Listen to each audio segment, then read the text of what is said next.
Sirens were heard in southern Israel Thursday night as a rocket attack was intercepted by the Iron Dome.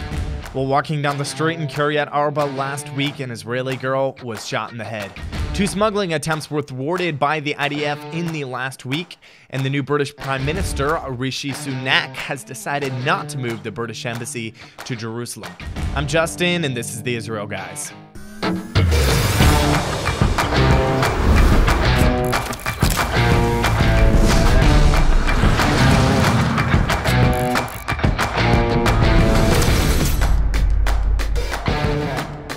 Hello and welcome to the Israel Guys, where we believe that in a world of Jew hatred and anti-Israel propaganda, you should have a direct connection to the land and people of Israel. We're here with your direct connection.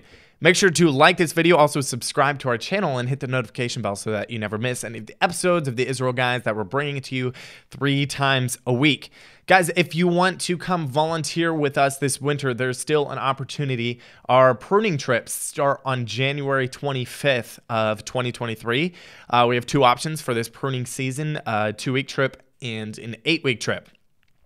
Basically, the pruning is a men's-only trip where mostly we'll be pruning the vineyards, but we might also do other projects such as planting trees or helping with various types of projects on nearby farms. This trip, though, is not just pruning. It's an amazing, wonderful experience for men of all ages to work and fellowship together with like-minded men. Coming to the pruning is a life-changing experience you will never forget. You do not want to miss this incredible opportunity. Go to serveisrael.com to sign up for this wonderful adventure. Jumping into the news here for today, Thursday night of last week, there was a rocket attack on southern Israel from Gaza. Warning sirens were sounded in multiple towns in southern Israel on Thursday night.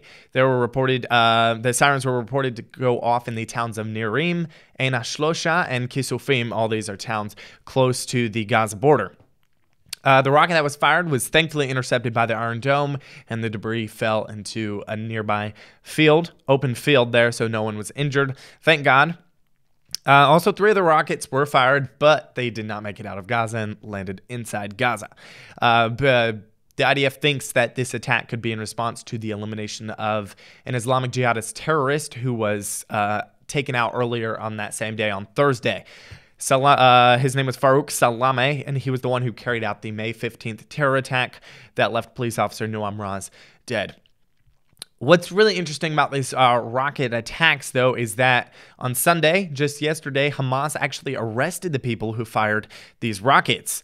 According to Palestinian Arab sources in Gaza, Hamas's security forces in the Gaza Strip on Sunday arrested 2 locals who fired 4 rockets towards Israeli territories on Thursday, thereby violating the ceasefire and leading to a retaliatory attack by Israel.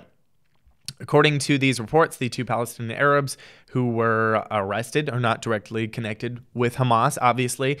Their action actually helped Israel because it gave them a cause to attack some of Hamas's military infrastructure.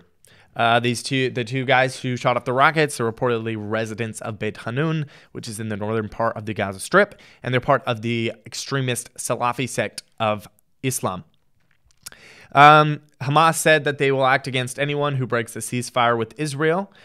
They're scared that Israel's going to retaliate if rockets are fired off. So, as well they should be, because in response to the rocket attacks which were fired on Thursday, IDF fighter jets targeted an underground military site in Gaza, used as a rocket developing and manufacturing complex belonging to Hamas. The IDF said, quote, "The IDF holds the Hamas terrorist organization responsible for all terror activity emanating from the Gaza Strip, and it will face the consequences of the security violations against Israel." So even though it wasn't directly Hamas, Israel is still holding them responsible, and they were able to go in and take out direct targets where they're manufacturing weapons and rockets, very dangerous places. So IDF were able to go in response to these rocket attacks and take these places out. Also on Thursday evening, an Israeli girl was shot in the head while walking down the street in Kiryat Arba, which is the Jewish part of, or just right next to Hebron. So her name was Tamar Aharon, and she and some of her friends were walking down the street. They were coming back from the grocery store. and she was suddenly just fell over. She was shot in the head. Her sister helped her to the entrance of the clinic there in Kiryat Arba. She was given first aid. They called an ambulance. The ambulance rushed her to the hospital, the Hadassah Ein Kerem Medical Center, where she underwent head surgery. At this point, they're not exactly sure who fired the bullet, but it's speculated that it was an Arab terrorist who shot from above the street and actually probably pretty far away, because not other shots were fired. They didn't hear any other shots, and they didn't find anybody close by the scene. On Thursday night, the head of the Kiryat Arba Council, Eliyahu Libman, said that Tamar was out of danger.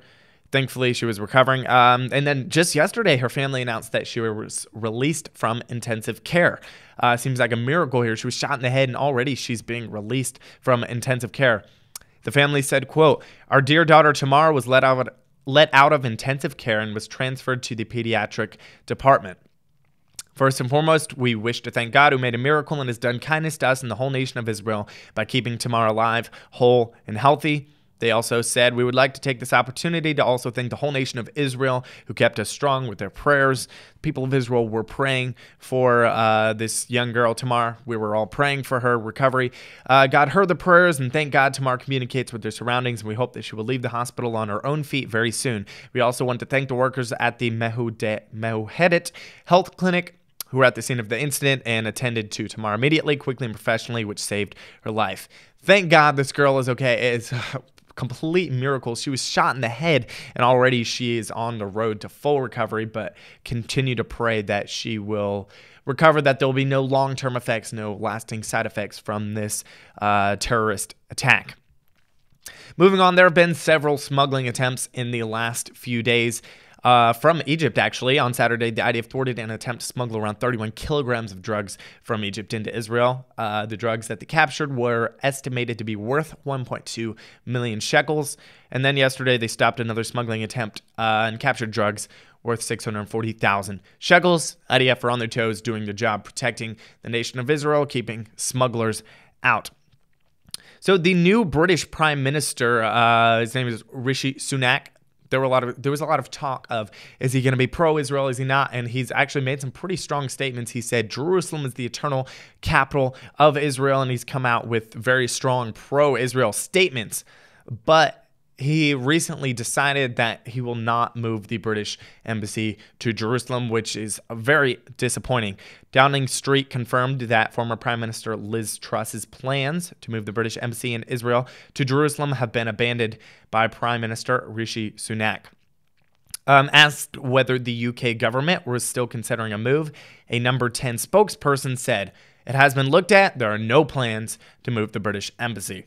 So back in September, Liz Truss met Yair Lapid at the UN General Assembly in New York. She talked to him on the side, and she told Yair Lapid that she was actually conducting a review of whether to move the embassy to Jerusalem or not. But then, as we know, she resigned. There was a whole lot of confusion and chaos in the British government. Rishi Sunak became the new prime minister, and he made a lot of pro-Israel statements and actually said Jerusalem is the eternal capital of Israel. So there were a lot of hopes that he would move the British embassy to Jerusalem in a big move of support for Jerusalem. But then he came out and said that they are not going to do it. The British government said they will not move the embassy to Jerusalem, which is very sad and disappointing that they are caving to the pressure of the leftists in their government, of the Palestinians. They're scared maybe of a response from Palestinians. The statement was applauded by the PLO mission in the UK. Don't ask why there's a PLO mission in the UK. So it's sad that the British government is doing this. Guys, continue to pray for the recovery of Tamar Aharon. Make sure to go to serveisrael.com if you want to sign up for one of our volunteer trips. Come to the pruning starting on January 25th.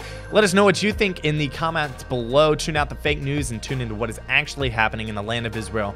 We'll be back every Monday, Wednesday, and Friday with your direct connection to the land and people of Israel.